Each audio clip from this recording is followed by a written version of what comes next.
Hello,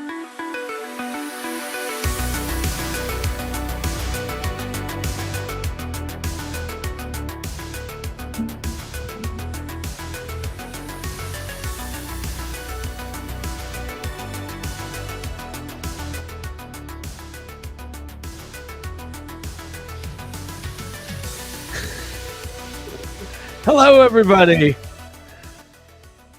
Welcome to Yes Have Some Podcast. My name is Craig Goldberg. I forgot to adjust the volumes on that new music, so I fucked it up. Hi, everybody. Hope you're having a wonderful day. Welcome to the show. We are live here on Yes Have Some on YouTube. We decided, we wanted to go ahead and get these thoughts, opinions, and feelings about AntMan and the Wasp, Quantumania, out into the open, into the world. By the way, horrible name for a movie. We're going to get into it. It's like the name of the last movie plus a little bit. Yeah, they keep adding stuff. AntMan and the Wasp, Quantumania, plus this, and add that. And Bill Murray's here. We hope you guys are having a wonderful day. Thank you for joining us live if you're here. Thank you for being a subscriber to Yes Have Some. If you are listening and watching after the fact, as I mentioned at the top, my name is Craig Goldberg, and joining me as always are my wonderful co-hosts all the way from, well, you know what? You're not that far away. And guess what? I'm going to be seeing you pretty soon. We got a big birthday weekend coming up. I'm very excited. The birthday boy's here. Jacob Walsh, what's up, man? The birthday boy. Hey, that's you. You're the birthday boy. Hey, was that was new music at the intro? I'm kind of thrown off by that. Not sure how I felt about it. We'll workshop it. That's what I'm workshop. I don't like change. I know. I like the way it looked. I like the way it looked. That music hit, and I was like, I don't know this. I like put me in like a glitchy mood or something. You guys glitched out. I just needed something for the live stream today. It looks great. Yeah, well, I had a great time looking at it. Good. But as I mentioned, the time has come for Jacob. Abby. He's gone another year around the sun. Sure. What are we going to do about that? Say hello now. Okay. Well, so I'm still talking about Jay. I was going to ask you how you felt about his birthday, but you want to say hi. I wanted to say hi. Okay. Let me say hi to the chat. God, if this is live. Yeah. Say hi to the chat. Everyone at 6 o'clock on a Saturday for the early bird special. That's what I wanted to say. Tired of all that late stuff. Yeah. Yeah. Why go out late? You should get the coupons out and get the free bread. And get that $13 meal deal. There you go. Mm-hmm. Abby, how good doesn't it? I love a two good sides, one meat, and either a tea or a coffee. You've got this figured out. Yeah, I already do. Abby, how are you? I'm doing great. Thank you for the hello. And Jake, happy birthday Yeah. early to you, man. Thank you. Yeah, it's like a holiday for all of us. Yeah, I mean, literally, as the MCU kicks off Phase 5, we celebrate. I think we celebrate. I don't know what we're going to do. I feel so strange right now about the Marvel Cinematic Universe, and that's primarily why we're here tonight. We hope you guys have enjoyed the content that we've been providing here in the world of Yes Have Some. Obviously, last week we had the Jeffries, the big toy and action figure awards on the Toy Anxiety channel. The response has been great. We'll get in, and Abby's holding a Jeffrey right now. Wow, that's amazing. It's rare. Very rare. We'll be getting into all of that kind of next week on Toy Anxiety. But we really, we saw Ant-Man this week. It's always a big deal when a new MCU movie comes out, especially now that they're kicking off Phase 5, or as me and Jacob have been talking about, thank God Phase 4 is over. What a slog. I mean, I don't know. Welcome to the finger of God. The finger, the F5, the Phase 5. I like that. I like that. So before we get into the movie, though, I kind of wanted to ask everybody, Jacob. Yeah. Where are you right now going into this week with the MCU? Like, what was your anticipation level with Ant-Man? How are you feeling in general? We've all been together with the MCU since 2008. So this is like a long relationship, and there's been ups and downs. There's been some misgivings. Yeah. What's going on? MCU. Yeah. I'm breaking up with you. I think it's been not great since Infinity War, or since Endgame. Okay. And I think it's probably really, really hard to do a big buildup like they did to Endgame, pull off Endgame. And I can't fault them for having a hard time kind of picking it back up after that. but it's been, for me, it's been way more misses than hits, and I'm getting fatigue of just like mediocre superhero movie after mediocre superhero movie, and I'm starting to side with what's his name? I'm starting to jump over onto the boat of the real filmmakers, and I'm like, Martin Scorsese. I'm starting to watch more and watch The Irishman. yeah, and no, it's just it is like becoming an issue, not just in the quality, but it is an issue as far as like how much of the space they take up at movie theaters, and it's like, oh, it really is pushing out a lot of really great stuff. So I was hoping Ant-Man would kind of pull me out of that and be like, okay, this is them kind of jumping back into, Phase 4 seemed a lot of like space filler to get back. You can't jump right into the big bad again. We just had Thanos. So so I gave it a lot of slack, but I was hoping Ant-Man would kind of pull me back in, but it did the opposite. Okay. That's where I'm at. Yeah.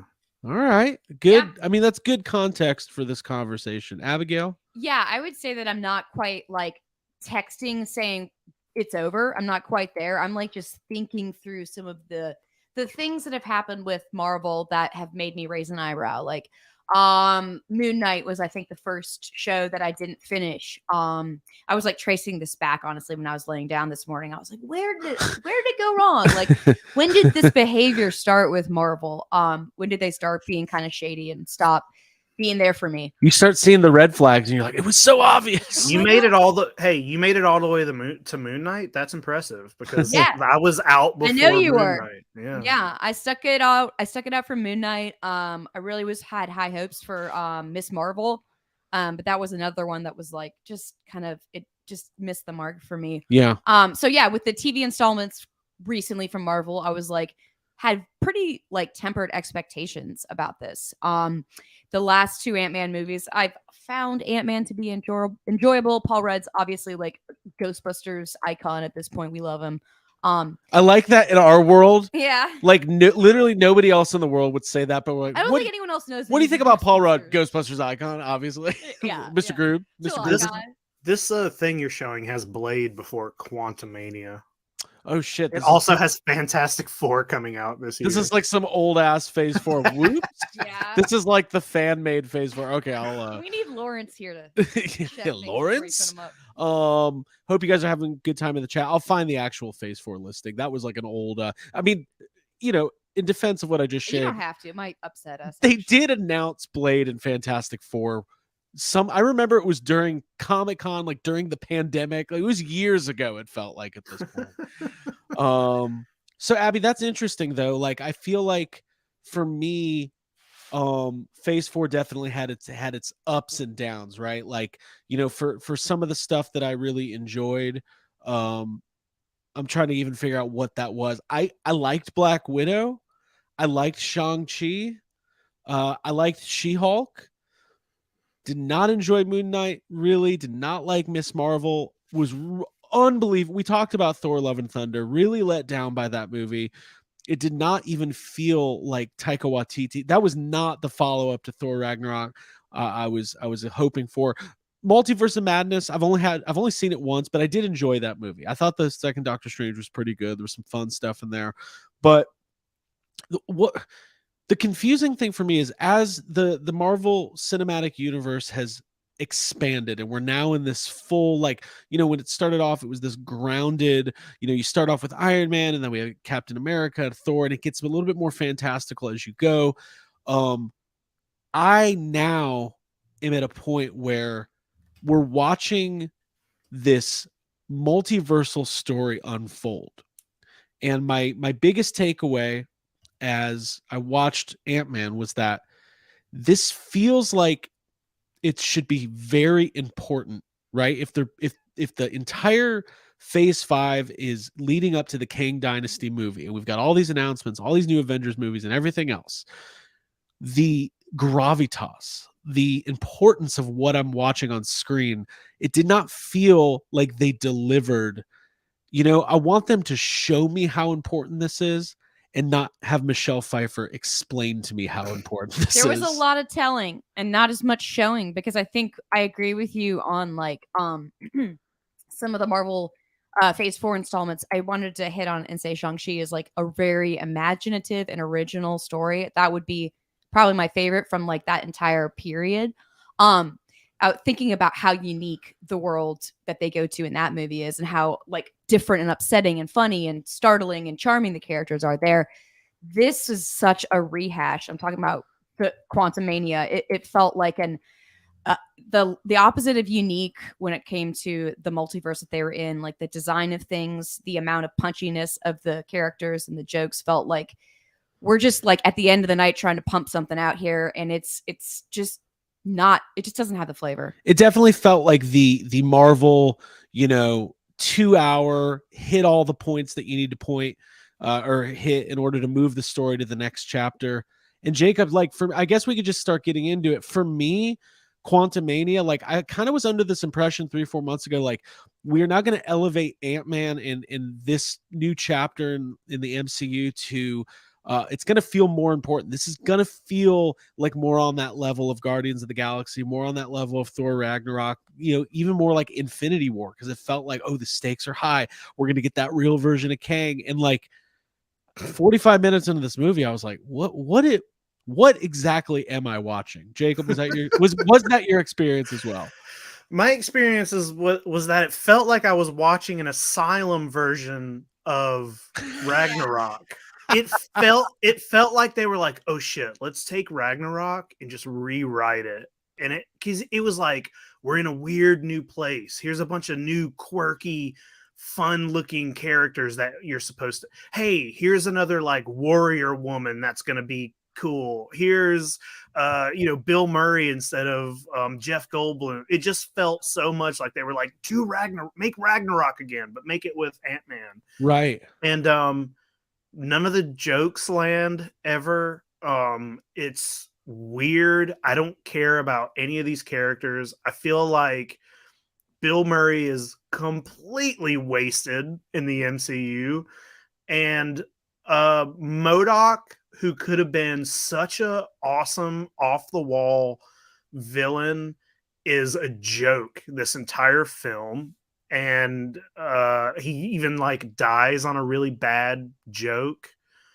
It was weird. And as far as like trying to set up Kang, saying like, oh, this is the movie where Kang is going to be, Kang sucks in this. Like, and it's not the acting that sucks, but it's like, Kang is never scary. He's never intimidating. He's fighting Ant-Man, who's like a C-tier Avenger, and getting his ass kicked, and then he dies in the end. Is the thing that they're doing with Kang is just like, oh, he's gonna die every time, but there's a new Kang to come in, and I'm like, I don't care about that. If Kang's gonna die, the 2 times we've gotten Kang, he's dead. So it's like, right. I don't understand what the plan is here. Yeah. I do want to say, when I was on the phone with Jacob last night, he said Ant-Man was a D level Avengers, so he's upgraded him to C overnight, which is pretty exciting. Wow. Good for C, D, whatever. Like barely passable, right? Here's the thing. Yeah. I mean, listen, this goes without saying, I love Paul Rudd. I think it's his performance, Scott Lang, none of this is on the actors, I don't think. Right. No, I don't think so at all. It's a little bit on little bit on Michelle Pfeiffer. Okay. Mm-hmm. The presentation here is what really bothers me. So when we talk about the quantum realm here, all right, let's get into this. We're all fans of the show Lost. Spoilers coming. Remember in Lost, in the last season of Lost, where they did Across the Sea, right? Where you finally learned about the backstory of the island, the battle of good and evil, and Jacob versus the Man in Black, and all that shit that happened 20 years ago that I still talk about every day. Mm-hmm. They gave it to us in 45 minutes. And I was like, you just undersold the importance of this entire thing, because we've been wondering forever, what is the deal with this island? What is the backstory here? You didn't let it breathe. You didn't let it be a long drawn out story with all these, important beats. And this is kind of how I feel about the quantum realm. Like we know about the quantum realm. Like we know that you know, what's Michelle Pfeiffer's character's name? I don't even know. Hank Pym's wife. Sorry, I should know her name. I'm sorry. I'll find out in a second. We know she was there for a long time. We know Scott Lang was there during the blip and all of that, but we don't know a lot about it. And the story they're introducing is that this is a mysterious place and it is unknown, and there's an entire society of different creatures, and it's almost like this parallel universe under our, like, those story beats are interesting in themselves, but not when it's just told to you and it's like, well, let me tell you about the quantum realm. There's actually all this stuff going on, and Kang's here, and like he is an oppressive leader, and all of the, and I was just like, you're right. It's like, okay, a little bit of Ragnarok's in there. There's a little bit of Guardians of the Galaxy, a little bit of Ant-Man, but it's such a little teeny sprinkling of all of these little ingredients, and it's, to me, missing all of the heart, right? Mm-hmm. And I'm a huge fan of the MCU. This is not we're not a channel that's like, this is not because, you know, Disney went woke or something like that. This is not that's not what we're talking about. It just feels like they churned out a very run-of-the-mill version. And I think there's somebody said in the chat earlier, give me a Disney Plus show about Kang's rise in the quantum realm. That's the show I want to see. Give me 8 episodes on that and 8 less episodes of some of the other stuff that they've been doing.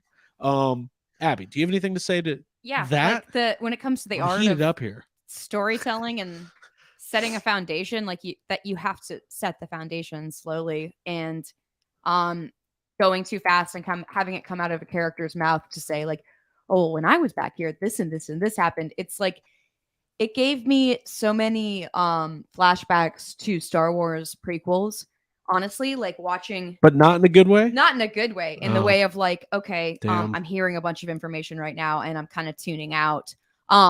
I mean, I could hit on the other notes. It feels like the Phantom Menace, because none of it's shot like in reality. It's all like green screen acting off of other things. And for that, it feels impersonal and not human to me, which is, you were talking about it not having heart. And if it doesn't have that, it feels, God, it's like it's reminiscent. It's like it's like school pizza. It's not actual pizza. It's kind of close to it. It's almost you get pizza. It when it's hot, like in the beginning of the movie, you're like, oh, this is pizza. And then like as it cools down, you're like, this is not pizza. This is just bread and like the slightest amount of ketchup, maybe with some cheese. So yeah, that was kind of how I felt like tearing into the movie. It was lackluster and kind of directionless. And also, can I just mention one of the things that I think was one of the biggest detractors was that Ant-Man's daughter was recast, and it was like, oh, we're just supposed to be rolling along with this new character. And Cassie Lang, Catherine Newton, yeah. Not great in this movie. I'm just putting it out there. I'm not saying I could do better. I'm no actor, but did not enjoy. It felt very like, hey, maybe she's got another take in her, guys. Please. Yeah. Just let her try it again. Let's just do another one. We're all here. We're all here on the volume. You know, we're not losing daylight. We'll just create some more. Yeah, and I'm not dogging on her, but like the fact that the actress who played the daughter in Endgame, so we all kind of bonded. She was good, connected with her. That's like memorable. And apparently that actress did not know she was being recast and found out online. That's not nice. Yeah. Come on, Marvel. Although Jacob, I feel like that'd kind of be a fun job to be the guy to like tweet out bad news. Tweet you're fired by saying your replacement. You're fired. Okay, so we're kicking off Phase 5. We're introducing this new concept of Kang, and I think, and I want you guys to talk about this to your heart's desire, but so Dave's Dimension, it's better than Eternals. I don't know. I think Eternals is the worst of the MCU. Yeah, Eternals is pretty bad. Yeah. I would choose to watch this again over Eternals. Sure. I mean, I don't even know. Like, I haven't done my ranking. I'd watch this again over a few. I'm not saying that it's the worst thing I've ever seen, but it ain't good. It's middle of the road, bottom middle. Yeah, bottom middle tiles where I put it. I wonder. I know you got Bill Murray up on the screen, which makes me think you want to talk about Bill Murray. But I just wanted a picture of Bill Murray to look at. Okay. We can talk about whatever you want. You have to think about where the MCU started. Okay, let's think about it. So Jon Favreau Yeah. and Iron Man, and back then they, they made Iron Man not just because they were like, let's get the MCU going. Like they weren't sure there was going to be they wanted it to be, but they weren't sure. And Jon Favreau, like, his job was to take a character that no one cared about that much in the comics and make him a main character. And he wrote this really awesome, like, Iron Man's amazing. The first Iron Man is amazing. It's great. And, Jon Favreau's doing the same thing with Star Wars now. You know what I mean? He's like going in, but there's like two different kinds of movies that get made across the board. It's movies that get made because somebody is actually interested in the story and the character, and they want to write something cool, and they want people to be like, whoa, that was awesome or interesting or whatever. And then there's movies that get made where a studio is like, well, we got to make this movie, just hire somebody to make it. Like we got to keep running, we got to put the movie out, we got to make the money, just do it. There's not a whole lot of, there's too many cooks in the kitchen. There's like 50 different writers writing this movie. Nobody really cares. They're just like, yeah, that sounds good. That fits in what we've done. Hire somebody to film this and then just put it out there. Right. And there's a lot of MCU movies that are like that. There's a lot of MCU movies that are like Iron Man. But then there's a lot that are just like, they're just money-making space fillers. And AntMan is kind of the worst of that. Yeah, because it's going to make a lot of money, and it felt like they were like, we have to get this out to roll into that next chapter to make sure season 2 of Loki makes sense, right? To me, they introduced a lot of really interesting concepts in season 1 of Loki, and it felt like this movie was more of the I don't know, the dumbed down version of some of those concepts. Like I think the audience is pretty smart. Why is the movie talking like? We don't need the amount of exposition, right? That is happening in this movie where they're like, here, let's stop and explain to the dumb audience that paid $15 to watch this, what's going on here. Like, listen, if you're at the third Ant-Man movie and the MCU started at 2008 and it's 2023, let's assume the audience is on the up and up, right? And I think that it's like the 31st movie. Right. Like, think about that. Think about that.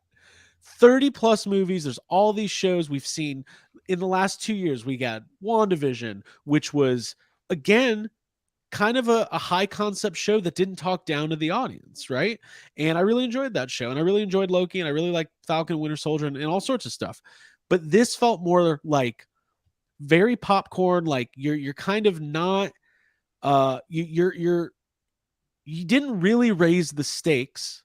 Nope. Of the MCU, you just basically reaffirmed. They told us, they didn't tell us. There was, like you just said, they didn't tell us anything new in this that Loki didn't tell us. There's a bunch of Kangs. That's what we got. We know that already. We already know that.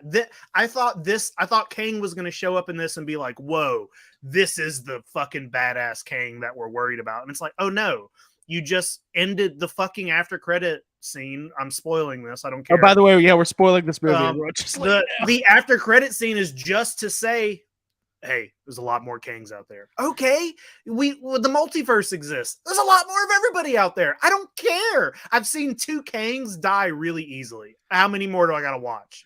I mean, this movie also like spent a lot of time telling us that Scott Lang used to work at Baskin Robbins. Like, we know. Yeah, Jake, you mentioned that. The end of the movie, it ends on a cake joke. Like a bad cake joke. Yeah, it's not funny. Yeah. Mm-hmm. So what's up with that? Like, why is Abby, you're a storyteller. I think so.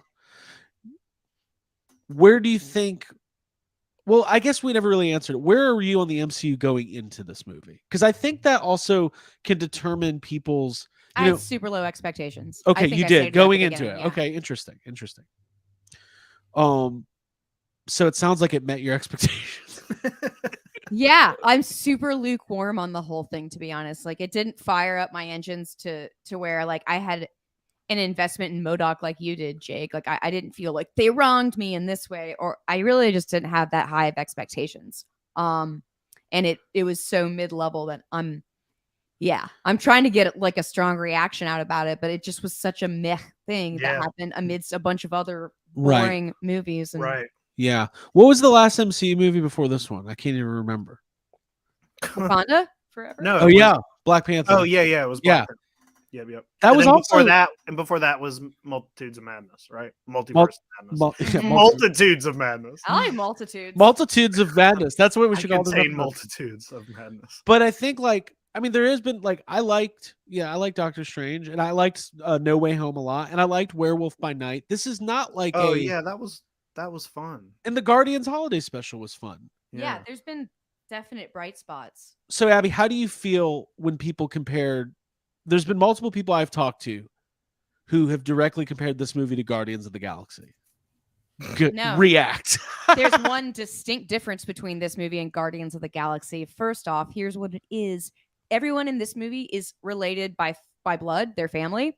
Guardians of the Galaxy, those are a bunch of misfits and friends who were brought together by an experience and tolerated each other until they actually became close friends and loved each other, which is really a special story about how friends are the best, and that's why I loved Guardians. But this movie is literally like a mother, a father, a son, and then his daughter. It's like a lineage thing, which I was just not connecting with. Right. It's a mother who spent 30 years in the quantum realm and didn't tell Michael Douglas that she had sex with Bill Murray. Yeah. And when he found out, he was like, oh, what am I gonna do? Anyways, these ants over here are just building a whole thing.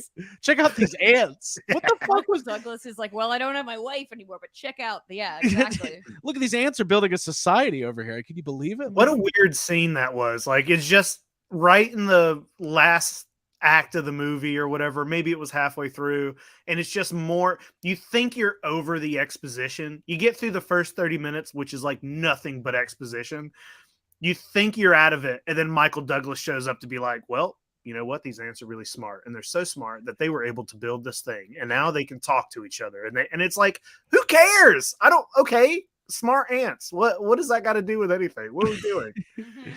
It's like they had to remind you that you were watching Ant-Man. Yeah. We know, we get it. These ants are tiny. Hey, also, those little things that they throw at things to make bigger or smaller? Yeah. Particle?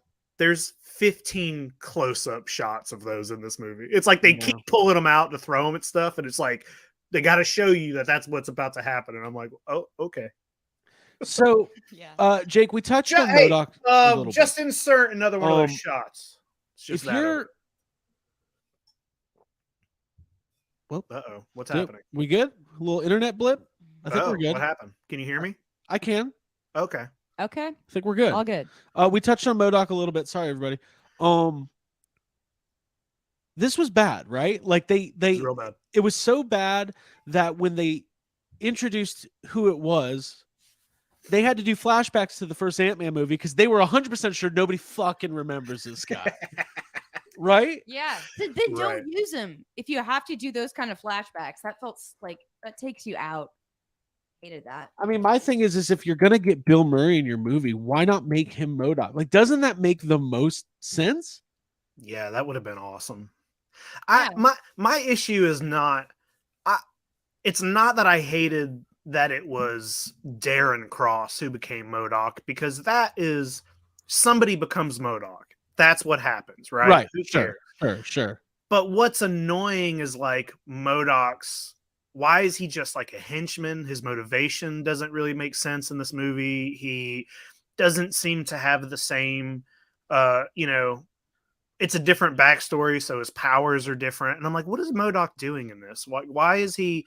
I was really excited that they were going to use Modoc, but from the start, I was like, why is Modoc in this? And, right.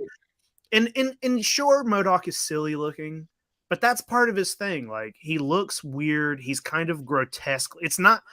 Modoc is not just a human big face in this body. Right. The face is weird and distorted and creature-like. And it would have been really cool to have Modoc look kind of silly, but be terrifying and be just like a scary little, an actual to make him actually menacing and Right.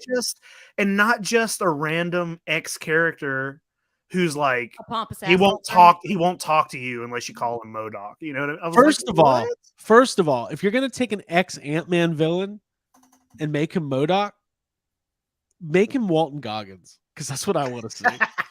Yeah. You just want to see Walton Goggins, more of him. Yeah, Yeah, if people just don't imagine- remember this guy, go with somebody who's going to be memorable. Go with, remember, what if Walton Goggins was Modoc? He's like, oh, look at you, little Ant-Man, trying to come down here to the quantum realm. Like, I don't know, just being all like, No, like, yeah. no. I just like, I don't know, man. Modoc is one of those characters that, like, growing up watching, you know, Marvel cartoons and collecting the cards and reading the comics, Modoc is always one of those ones that I gravitated toward because he's so weird looking, but he was still such a, you know, a menacing foe for whoever he was facing.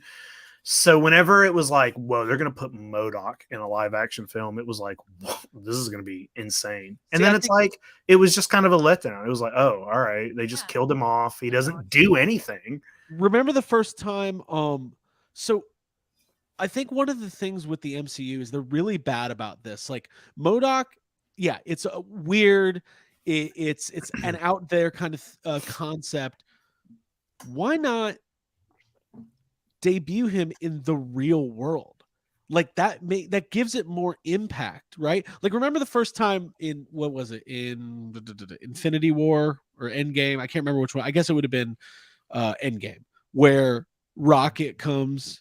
The first time Rocket interacts with Tony Stark, and you're just like, look at how insane this is. Like, we have come to accept Rocket Raccoon, but we are now seeing this through the perspective of Tony Stark, who's going, I'm talking to a fucking raccoon right now. Right. And I think when you have the big, weird, fantastical stuff only happen in like the quantum realm, and you don't, you know, it loses its impact. To me, it loses some of its appeal of like, because it's just Paul Rudd going, well, that's weird, but it's just like everything. There's aliens, and you're drinking ooze, like everything around you is weird. So it's not. Right. It's a lot less weird than it would have been.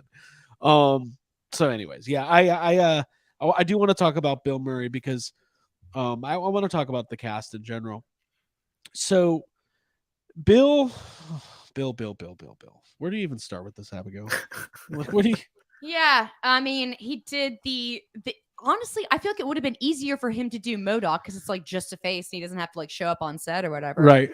But with this, it was like a breeze in, get the paycheck, get out of there, flirt a little bit with Michelle Pfeiffer, and just he's such a talented treasure that it feels like you're robbing the audience to just make him a throwaway character. I wasn't exactly like tickled or excited about his cameo in this movie, and I didn't like that it was just like a very short moment of him kind of being like a Lando Calrissian sort of like, hey, I've hooked up with your wife before, right? And then, but it would have been cooler if it was Lando, because like if there was a Bill Murray face turn and like in the end he's helping people, but he just fucking dies like almost immediately. Yeah, it's the same as Answer the Call, which is also probably the most unsatisfying Bill Murray cameo ever. I wanted him to be more like Ernie McCracken from Kingpin, like walk in and see Michelle Pfeiffer and be like, boy, we had some good times down here, didn't we? I guess that is kind of what he did, but it was just like, yeah, but there's two different Bill Murrays that exist in the world, and there's the Bill Murray from that movie and most of his movies where you can tell he cares about the film he's in, and he's acting. And then there's like the cameo, I don't give a fuck Bill Murray, which is, like Abby said, the Answer the Call Bill Murray, and this Bill Murray, where he just like, you can tell even the way he's speaking is very like, it's exactly the same as Answer the Call. He doesn't care. He knows he's out of here in 3 hours, right. And he's pointless to the story. I don't know what was up with it. Yeah, it's like it's almost like he was hired to do a cameo type deal. It's like an actual... Hello, Marvel fans. I'm Bill Murray. Heard you're having a birthday.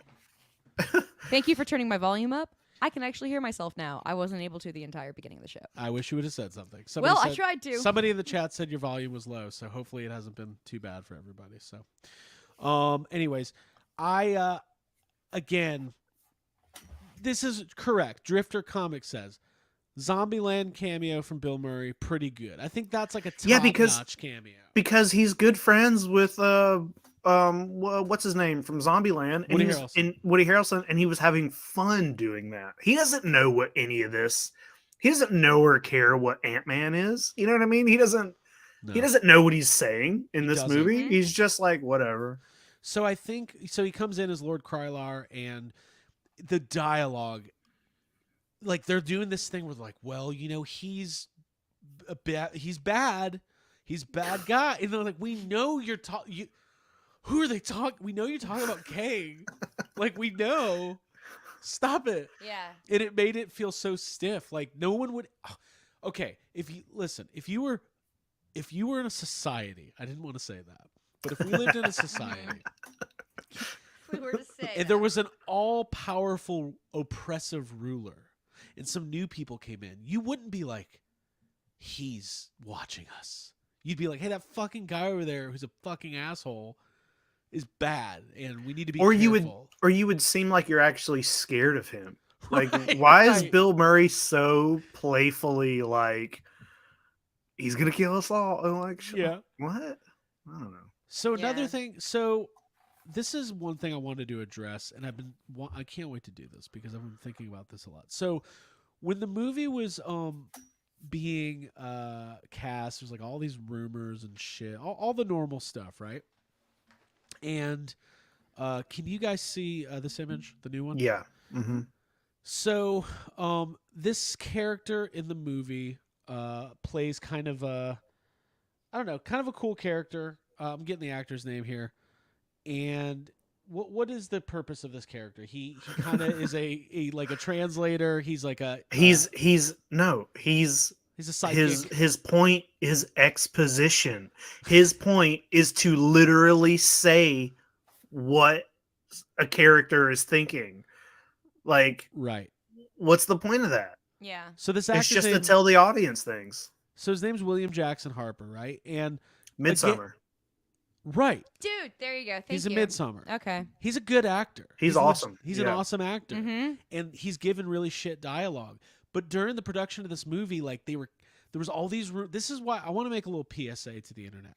Stop reading news and rumors about movies because you're gonna be disappointed 1,000% of the time. So a couple months ago, they were like, he's William Jackson Harper. He's in this movie. It's a secret role. They're keeping it under wraps, and everybody's like, Johnny Storm, we got our John. And then it starts taking off. Well, there's rumors that Fantastic Four is going to be an AntMan. Johnny Storm's going to be in it. Yeah, it's going to be great. And then you start thinking that. And then oh man, AntMan's going to be huge. Can you believe it? They're going to debut the Fantastic Four. Yeah, believe in our own hype. Yeah, and then you get in there and you're like, oh, it's just some fucking guy who's like, who doesn't matter, who literally does nothing in this movie but tell you the things that the filmmakers think you're too stupid to learn yourself. That's what he's here for. He's here to say you're supposed to think this. Right. Yeah, that's all he's in here for. Yeah. The guide character in the video game. That's like which sucks because also just like Bill Murray, this dude is like a young up and coming actor who I've been seeing in a lot of stuff. Sorry, you just said just like Bill Murray. This guy's a young up and coming actor. Well, you didn't let me finish. I don't mean that Bill Murray is a young up and coming actor, but I mean this guy is a good actor like Bill Murray that they have just wasted a role on when they could have given this guy like an actual MCU role. Now I don't watch The Good Place. I know it was a popular show, but Dave's Dimension says he's from The Good Place, a waste of this actor in this movie. I felt bad for him. Yeah, I mean, what a bummer. Yeah, his acting and like eye contact when I was watching him on screen, I was like, he seems more engaged literally than like anyone else in this movie. Yeah. Like, he might even know that it's bad. Right. I'm kind of happy that he's only in it so much. Right. Yeah. Yeah. I mean, and it's okay, so this is a good stopping point. This is a good exercise, okay? And this is important in life when critiquing. I want to do a round table. Mm-hmm. I want everybody to say something they liked about AntMan. Okay. I think we have to have balance. I really do. Abigail, do you want to start us off? Something you liked about Ant-Man and the Wasp: Quantumania, the worst name of all time. You're on the clock. I liked. I want to say the holes joke was kind of funny when it paid off when the little gelatin guy got holes in him. Right. That was, but it also felt like it was trying so hard to be that moment. I laughed at the cake joke at the end of the movie. You can hate me, Jacob, but I don't hate you. I just think it was a bad joke. Yeah, I guess I enjoy those like cake failures on the internet. So I thought it was kind of funny. You'll never believe the cake they gave Ant-Man. Yeah, but that's kind of speaks for the whole thing. If Okay. I'm No, trying to that's single good. out things that I liked. I thought Paul Rudd was good in this movie. He's always good. Paul Rudd was good in the movie, and he was funny. But also, I think Paul Rudd's also a good actor, and you see a lot more range in him in Endgame. And this is where when I have these conversations about the MCU, the thing I always ask people is like, okay, we're going to talk about this movie, right? You've seen Guardians of the Galaxy. You've seen The Winter Soldier. You've seen Infinity War and Endgame. Like, you've seen Iron Man. Like, we know what the top tier of the MCU looks like. So when you say, oh, Quantumania was amazing, I'm like, what do you actually... To me, you can't even judge it as a standalone because it's the 30th movie in a franchise and the third in the sub-franchise. So, like, you have to compare it. Mhm. Is that fair? Is that fair to say? Yeah. Yeah, it's in all the of line. all of these movies are compared to the other movies. None of them, whether they're a standalone or not. Like you just said, there's 31 movies. They're all connected. They're all connected to each other. So, Right. All right, Jacob, you're on the clock Yeah. now. What did you love about Ant-Man? no, dude, I didn't love anything about this movie. I loved seeing Bill Murray's face. That is it. I don't like what he was saying, but it was nice to see Bill Murray. Other than that, dude, I mean, there was a moment. I told you this yesterday on the phone. There was one joke that I thought was pretty funny, and I remember laughing in the theater, but I can't even remember what it was. Like the rest of the movie swallowed that happy thought out of my head, and I don't even remember the one joke that I was like, that was funny. You know what was weird? There was a moment where Paul Rudd realizes that Hank read his book, and he goes, "You read my book?" And Hank Pym goes, "Every goddamn word." And I chuckled, and then I was like, "Why is that? Why is that funny? It wasn't even funny. Like, Yeah, was what's that funny supposed to be? about I that? read it and it wasn't enjoyable. It was terrible for didn't me. You like should the know funny that. part. Yeah. Like I couldn't figure it out either. I don't know. Man. Yeah, and you know the thing I asked you earlier, Abby, about the comparisons to, I think people compared to Guardians because of that. Oh, it's like it's a fantastical version of Marvel, and there's like these. The little guy that shouldn't be like You doing can it. no, you can compare it to Guardians on a very, very, very surface level, family dynamic, in space, weird characters. That is the only thing. Nothing about the writing, the feelings, the acting, nothing else is like Guardians. It's Mhm. just the outer shell that once you break that away, it's like, oh, this is nothing like Right. Guardians. Right. Yeah, right, you can right. use like the Guardians color palette, but like if you don't have intention and someone who's like writing and orchestrating, it's not going to be. I don't want to throw anybody under the bus. People work really hard on these movies. Yeah. The teams that put together Some of them do, not the writers. Not Peyton Reed. This movie looked.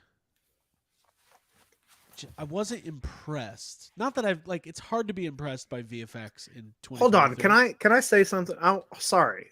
No, in the try it. chat. Don't apologize. Well, just because I'm cutting you off. In the chat, the gamers Coop says Kang has fought so many Avengers, yet Ant-Man had him on his toes. Two things here. Has he fought so many Avengers? Because we haven't seen it. Right. We've heard him say it. Right. But you show us that. Maybe show us that. Maybe show us Kang like going through time and killing all the other. That sounds so much more interesting than him just saying, "Have I killed you before?" Cool. Well, because Ant-Man does beat the fuck out of her. Like he does. Hey, win the battle. Imagine if the first 10 minutes of this movie, imagine if the opening of this movie was just what you said. Kang, over the years, like you see him killing different versions of Iron Man, Captain America, Thor, whoever, multiple versions of Ant-Man. Like, make us feel like this, that he is the threat that you're fucking telling us that he is. Show us that. Yeah. Let us watch it. It's similar to the complaints sometimes about Darth Vader with like we didn't get to see him be badass till like Rogue One or whatever. Right. Yes. Yeah. But yeah, I remember did you hearing just that call out George Lucas? Holy shit. Maybe a little bit, but I think That's the funny. core of what I'm saying is yeah, it sucks to be told things like hearing the sentence "I've killed so many Avengers."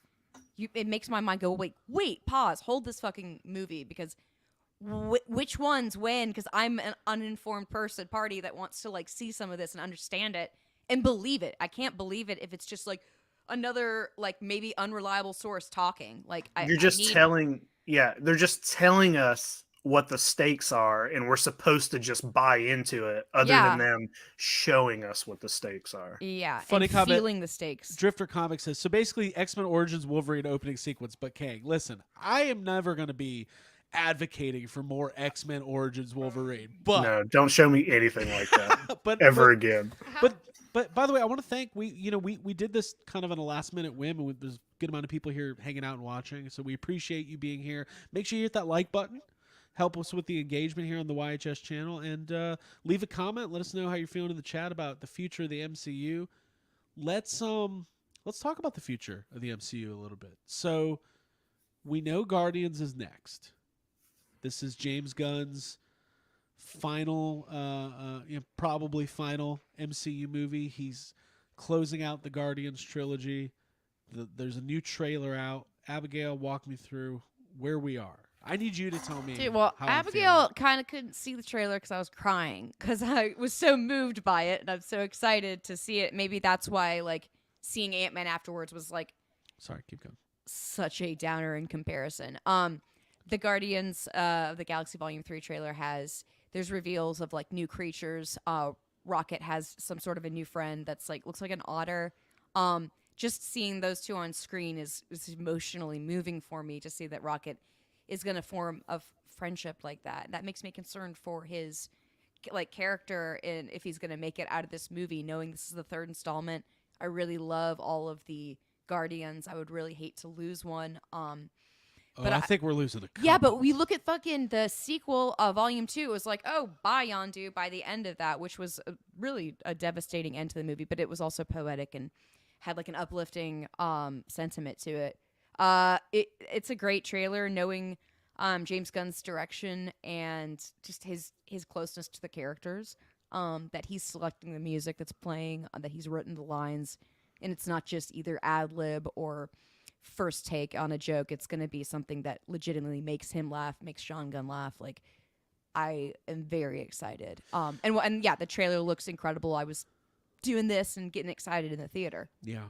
I'm excited. I love, I don't think I was quite as high on the trailer as you, but I also think that I love, the first Guardians is to me top tier MCU. I think I like the second movie more than a lot of people. I kind of have it in my also top tier. And I do believe that James Gunn is not holding back on this. No, because he's going off and like saying like later I'm gonna go make Batman movies. Captain now. of the other team, right?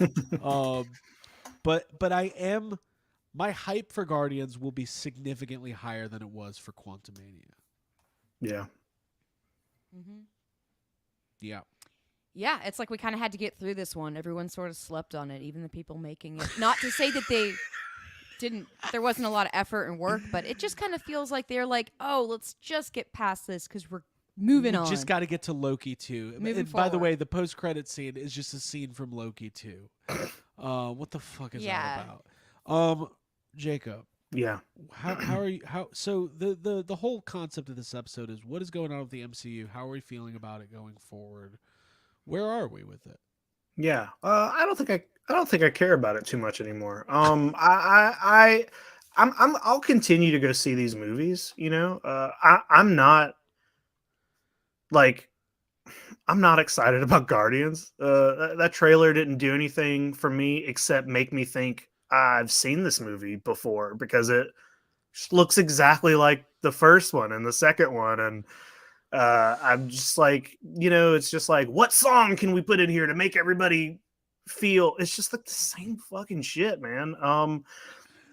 I don't think the second Guardians is great. It's got some stuff I really like in it. I don't think it's anywhere near as good as the first one. I do think the first Guardians is like upper tier Marvel, but I don't completely trust James Gunn like you guys do. Like, I other than Guardians, like, the shit he made for DC, I hate it.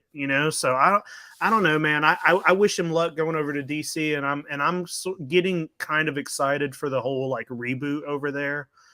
But going forward with Marvel, like, I still look forward to the X-Men.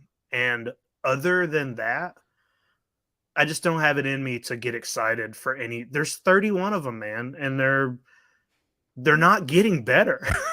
You know what I mean? We hit a peak a whole phase ago, and not one film in phase 4 has stood up to a handful of the movies in phase 1, 2, and 3, especially once you start getting to like Infinity War and Endgame.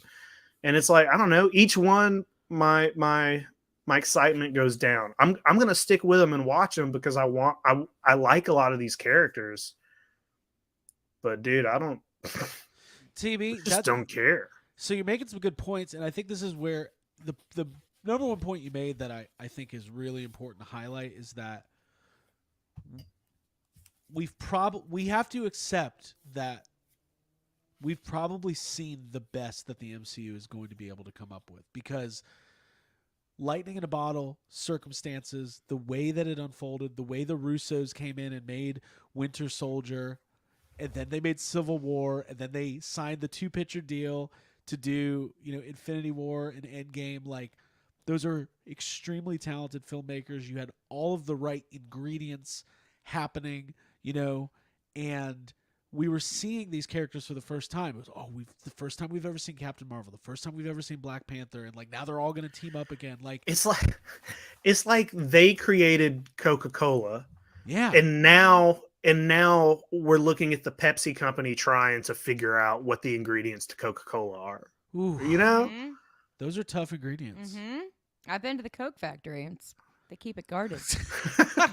You can't get that. I tried to get in there, I couldn't. But yeah, it does have the those feelings of like when the Ninja Turtles started doing like the NBA characters and stuff like that. Just it's on its way. You talking about the toys? Yes, the toys. Yeah. The toys. Yeah. Sorry, I didn't specify. But yeah, it feels like this is just some muddled version, and I know people have used that word. Well, but we're looking at the outlook here for Phase 5, right? So we know Guardians is coming up. As far as the shows go, Secret Invasion, there's a new trailer for it. It's just, I'm having trouble caring a lot. I if I had to highlight things I'm mostly excited for besides Guardians going forward, I'm excited for the new Captain America movie, because Captain America is like my favorite MCU character, and I think Anthony Mackie is gonna kill it. And I liked Falcon and Winter Soldier. I like the dynamic between Falcon and Bucky, and I like all of that. I'm excited about Thunderbolts now that they've confirmed this week. Not only is Harrison Ford not is Harrison Ford in the MCU as fucking Thunderbolt, Jake Ross. Yeah, Thunderbolt Ross. But when we meet him, he is now president of the United States, which is kind of cool. And if the things happen in that movie that we think are going to happen, like, I think there's cool things that could happen. Do you think he's going to, I don't know how much you know about this character. I wonder if they're going to do this whole Hulk thing. That's what the rumor is. He's going to be the Red Hulk. They're going to do the Red Hulk. Yeah. And I love Harrison Ford. The thing in the comics when the Red Hulk shows up is that nobody knows it's Ross. It's like, that is like the end of the series big reveal, is that the Red Hulk is Ross. Right. And Harrison Ford is also 80 years old. Yeah. Well, I mean, that's the way he doesn't have to. Right. It ain't like he's gonna do mocap for Hulk. He's just gonna say the, Yeah. they'll in the comics, like, it doesn't even look like Ross. It's just a Okay, big gotcha. Hulk, because nobody Gotcha. knows it's him. It's just a big Hulk, and they're like, where the fuck did this red Hulk come from? We're gonna go to the chat for some comments and questions. So let us know, guys. We'll do a little Q&A to wrap up. This is a funny one from Patrick. He says Kang almost lost a fight to a man's daughter. He's underwhelming at best. To Ant-Man's daughter, I think he said. But it's funny to be like just some man's daughter. I'm excited for season 2 of Loki. I'm intrigued by I thought Daredevil was really cool in his comeback in She-Hulk. So it's not that I don't think the MCU is going to have good stuff. In fact, Fantastic Four and X-Men are going to be coming, and I think those will be very exciting injections of and obviously Jake. I know we might be differing on this one, but I am excited about Deadpool 3 with Hugh Jackman. Although I'm excited about Deadpool. I think those first 2 movies are great, and Deadpool 2 is the best X-Men movie we've ever gotten. It literally is, like, that's literally the X-Men. I should watch that tonight. But the thing in that movie is just like, I think Hugh Jackman ended up being a great Wolverine, but Logan's a perfect movie, and it's such a good send-off of that character. I don't like them being like, oh, just kidding, we're doing one more. Yeah. I'd rather move away from that version of Wolverine and just get a new Wolverine. Yeah. Like, Hugh Jackman's getting old to be doing Wolverine. Right. And it also, like, I don't know, it works against the new X. It's like, just give us the new X-Men. Why are we still hanging on to, I love Patrick Stewart, but we got to let him go. You know what I mean? We can't keep putting Patrick Stewart in these fucking MCU movies. We just can't. I love him, but you have to get a new X-Men out here. You just got to do it. I mean, there's a rumor the other day that Ian McKellen's going to be very involved in Phase 5 of the MCU. He's not. He's gonna I think he's gonna play Johnny Storm. I hope when they finally get around to the Fantastic Four and the X-Men, it's not one of these, all right, plug these movies into the database and get them out there. I hope it's more like, the Winter Soldier movies or the Russo brothers movies or Jon Favreau, where they're like, what is a cool way we can bring, the X-Men back into a real world? I want to see a real movie. I want to see, like, an X-Men movie, a comic book movie disguised as, like, you're like, holy shit, this is a fucking movie. I don't want to go see Quantumania and it have a bunch of shitty X-Men in it. Yeah. I feel like it was made by, like, a Marvel AI movie. I mean, that's literally what it feels like. That's really what it feels I mean, like. they made fun of themselves saying that in She-Hulk. It was like, and, like, that is what it feels like. Mm-hmm. It feels like a fucking robot is making all of these movies. Mm-hmm. I think that I hope Fantastic Four feels like a total standalone, like fairly unconnected to the bigger events of the MCU. For now, because it'll mean more when the connection happens, right? And I just hope they have the patience to execute it that way, is what my hope is. So anyways, so we loved Ant-Man. That's my recap. Abby, any other thoughts on this? I just think it's funny to think about, like, typing into the machine to, like, get some information about what the next Marvel movie should be, and it just says Paul Rudd, daughter. Like, just make sure he's got a daughter in this movie. Make sure Paul Rudd's in it because he's really likable right now. Cool. Our data suggests that if you put Paul Rudd in there with his daughter, you can literally do anything you want. That movie's going to make We don't have to think any further on this, folks. We're just going. It's done. By the way, if every 3 minutes we can remind the audience that he used to work at Baskin Robbins, we're going to get a major tax break. This world is magical and anything could happen. Fuck. God damn it. Love you, Paul Rudd. Yeah. Love you, Catherine. Paul Rudd, And I do want to say this. Jonathan Majors, I do believe he's a great actor, and I do believe there's a portrayal of Kang that can and hopefully will be what we're looking for. But they kind of punked him out again. Yeah. And did the whole, like, end of the movie, Marvel, the villain's gone. Like, what are we doing here? Like, can we? I literally thought the whole thing in this movie was that Ant-Man was going to, like, lose Like I thought he was gonna get the Right. shit. I thought he was. I Gonna thought thought- so too. Yeah. I was hoping he was. Yeah. Like I thought it was gonna be like an end game. Like he loses and gets. You think he's dead, and then the family returns to like he's Yeah, stuck. like in he's. the That's quantum. what I thought was going to be like a just ending, like an interesting one. He's Oh. stuck there. Wait a minute. Before we wrap up, we haven't even touched on this. I don't know how to say this, and we're an hour in. Get this thing off. I'm tired Oh, of looking at stop- this stop thing. Yeah, Make thank make us God. big. Make us big. Sorry about Jesus. that. Sorry about that. Evangeline Lilly sucks. Man, Kate. I think Like, her. I think she's got the best looking costume in this movie. I Okay. think she's got the best looking outfit. I've never been a huge fan. I don't. Even when Lost was on, I was like, "Who is this? Who is this bad actor playing this character?" Never been a fan of Kate. Wait, what's her Yeah. real name? Her real name's Evangeline Lilly. Eventually, I was like, "Oh, it's Call her Kate." Kate Kate. Austin. Is It's it? Kate. Austin. Yeah. No, I don't think she's great. Yeah. I don't think Mhm. it's even like an acting thing because like was she in an interview this week? She said she can't watch her episodes of Lost, especially the first couple seasons. She's like, Oh well, she's self-aware then. she says like I was a bad actress, and it's like whatever. I don't think she's. Somebody tell her she's gotten better since then.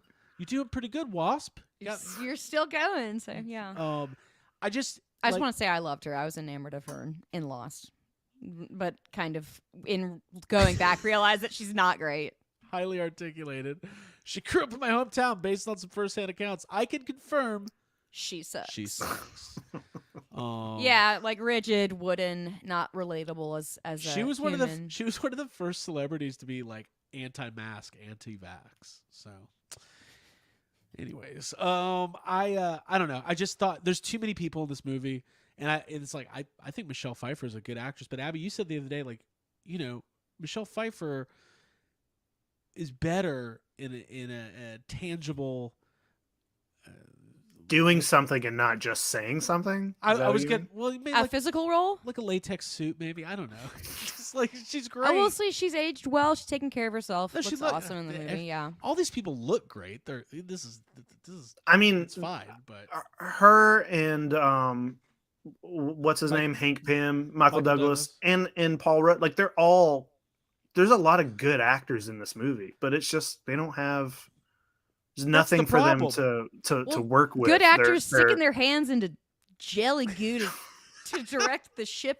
All that. listen. That's not When like, when you're looking at the screen and you see in one frame Michelle Pfeiffer, Paul Rudd, Bill Murray, and Michael Douglas, and you're like bored, something's not clicking. Mhm. But anyways, I think that the movie's making a ton of movie money.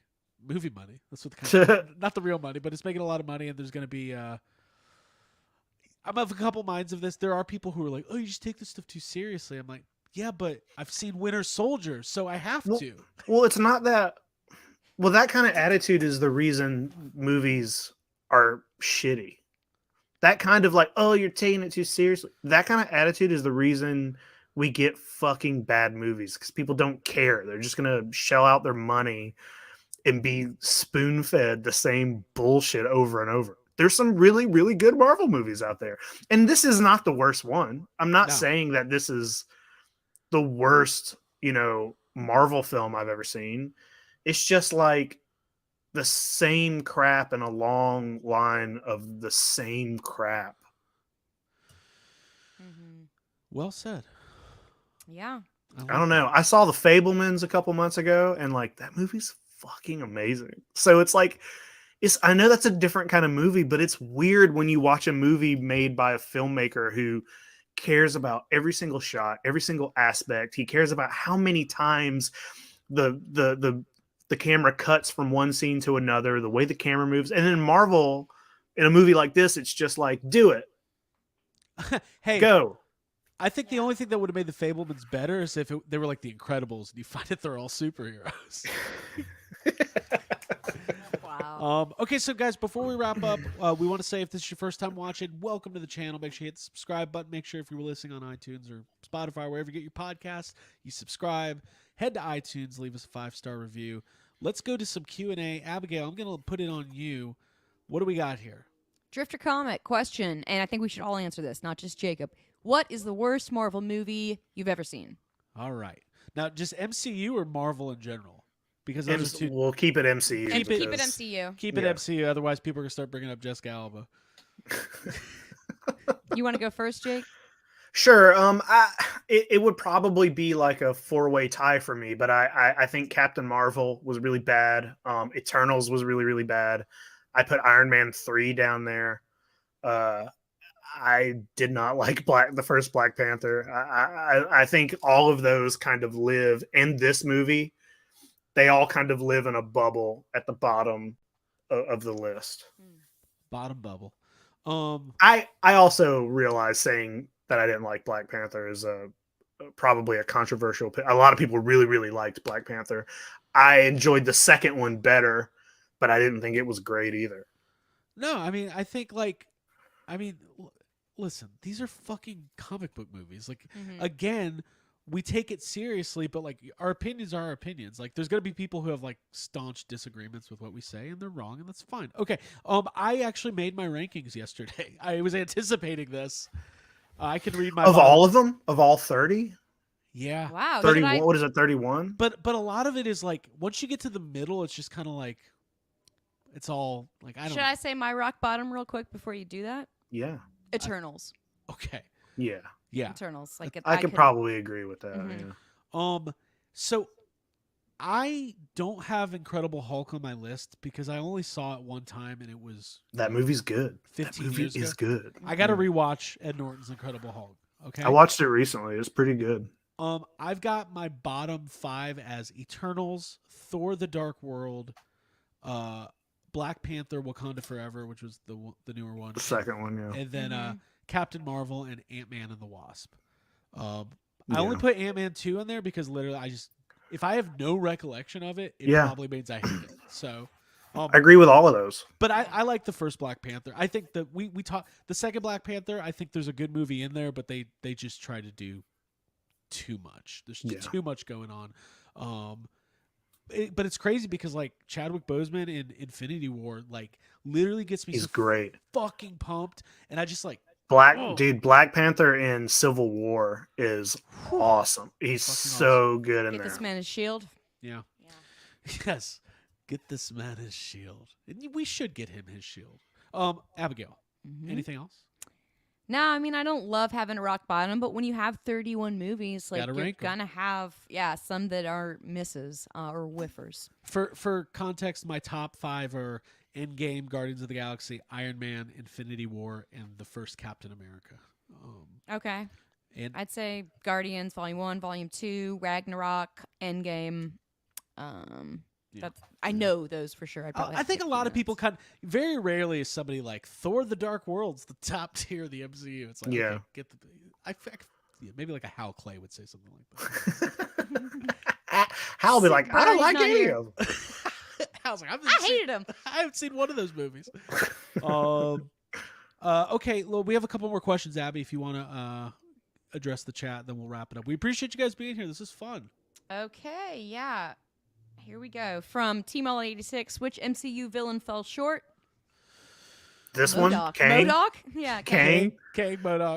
I can tell you, I was disappointed with Ultron, and it's not because I know a lot of people don't like Age of Ultron. I really like Age of Ultron. I love it, but I think Ultron should have been even scarier. He should have been even harder to beat.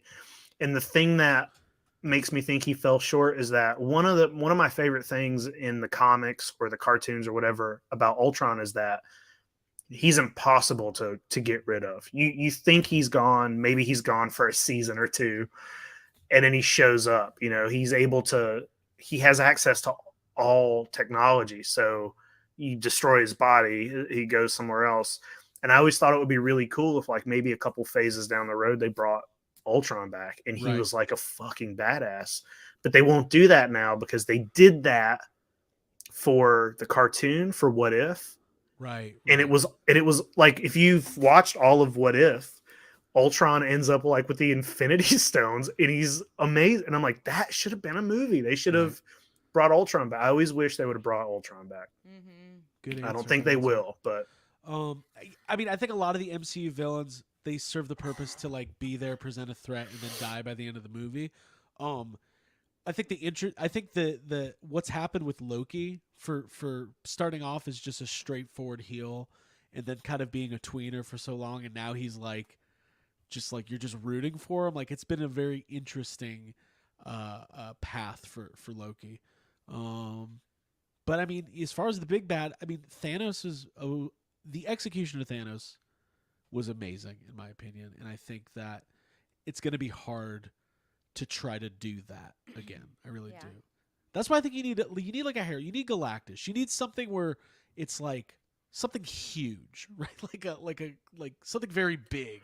well, you could do the same thing with, they're trying to, as soon as Thanos was over, Loki started up on Kang immediately, and it's like we're already, Loki was the first time you met Kang and learned anything about him, and now he's in a movie already. He's the main villain in this movie. Thanos was a like 10-year buildup. They just threw him at the end of, a couple scenes. He's like in Guardians of the Galaxy very, shortly, not fighting anybody, just being menacing. Yeah, and the wrath of like you understand how much he can hurt because you see Nebula and Gamora, and it's like they're broken. It's just that's what you have to do to build up a villain. You can't just make him the main villain in the next movie and tell us that he's a big villain. It's like, well, he's the same as all the other villains. Yeah. I will say that I've been thinking about this. I think the biggest letdown as far as potential would be Christian Bale in the last Thor. The last Thor. Yeah, I think. Oh, you mean like they maybe a character named the God Killer? They should have showed us him kill just one god. Right. I mean, I thought Christian Bale's gore was like really. I thought he was good, but like by the end of the movie, I'm like, oh, they're just doing the Marvel thing. He's just what would be? I don't know. It's a whole nother discussion. But anyways, Abby, was there any more questions or? I think that might be it. There's a couple people asking like, about MCU rank. Like it's hard. Like I want to just judge a movie by a movie. I think that this movie could have been a lot better. That's what I'll say. Yeah.